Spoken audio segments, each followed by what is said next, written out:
Sa paggawa ng bahay alkansya, ito ang mga materyales na kailangan.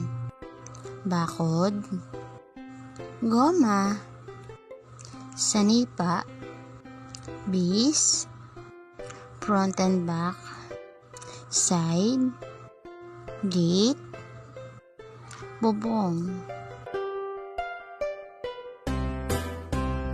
Ito ang first step ng paggawa ng alkansyang bahay. Ang front side, lalagyan natin ng pandikit sa magkabilang gilid pati sa ilalim nito. Sunod, ang ating front side naman, ang lalagyan natin ng pandikit, same lang din sa back side.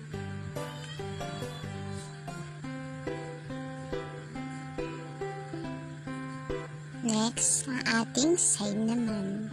Pinagsama lang natin ang ating side upang mapadali ang paglalagay ng pandikit.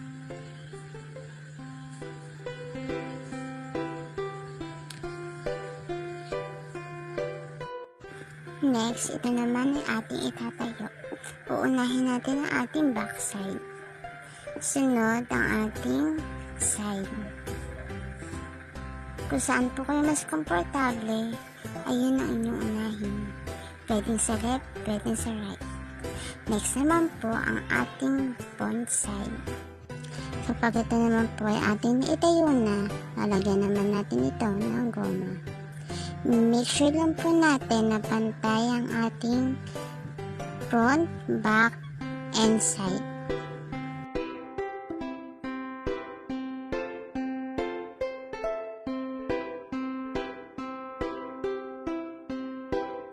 Sunod naman po natin ang paglalagay ng bakod. Uunahin po natin yung maliit na side. Ito po ang ating ilalagay sa may likuran. Sunod, ang mahaba naman po na side. Nalagay natin siya sa gilid at sa ilalim upang magdikit ito.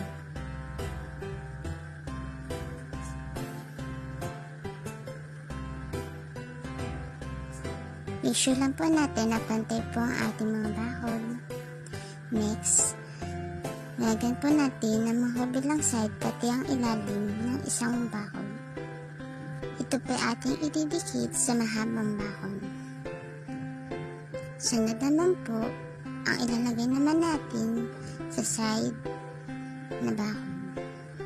Ito po ilalagay natin sa may left side. Tulad po nito. Sumunod naman po, ang ilalagay po natin bakod sa harap. Lagyan po lamang natin siya ng pandikit sa ilalim. Sumunod po ang ating gate. Lagyan po natin ng pandikit ang magkabilang side ng gate, pati ang ilalim po nito. Make sure lang po natin na pantay po ang ating pagkakalagay. Salamat po. At tingin niyo po, nagawa niyo na. Alam ko magagawa niyo yan. Kaya niyo yan. Next naman po, tatanggalin natin ang goma at lalagyan ng pandikit ang ibabaw nito. Ito po ay lalagyan natin ng bubong. Malapit na po tayo matapos. Alam mo, kaya niyan.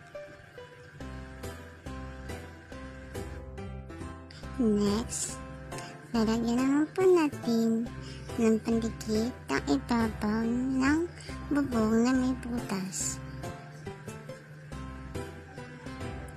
At ito po ipapatong na natin sa ating katawan.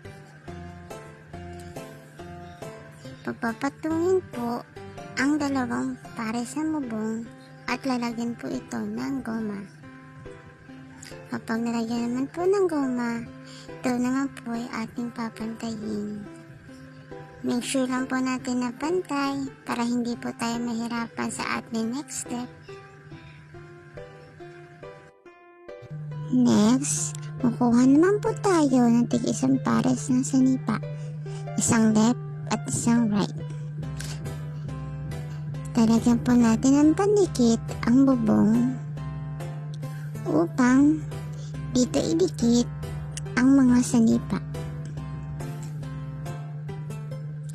Next, talagyan po naman natin ang back side nito. Same lang din po ng ginawa natin kanina. Kukuha po tayo ng tig-isang left at right na sanipa. At pagdidikitin lamang po natin ito.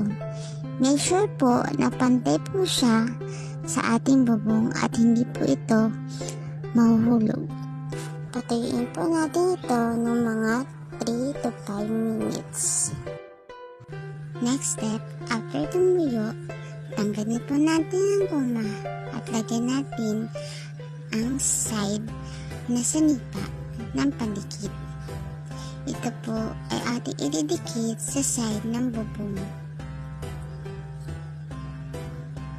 Ganun din po ang ating gagawin sa isa pang side. Lagyan po natin ng pandikit ang sanipa at ididikit po natin ito sa side ng bubong. Make sure lang din po na pantay po siya at hindi po siya mahuhulog. Ito na po ang finished product na ating ginawa. Sana nasundan niyo po. Salamat!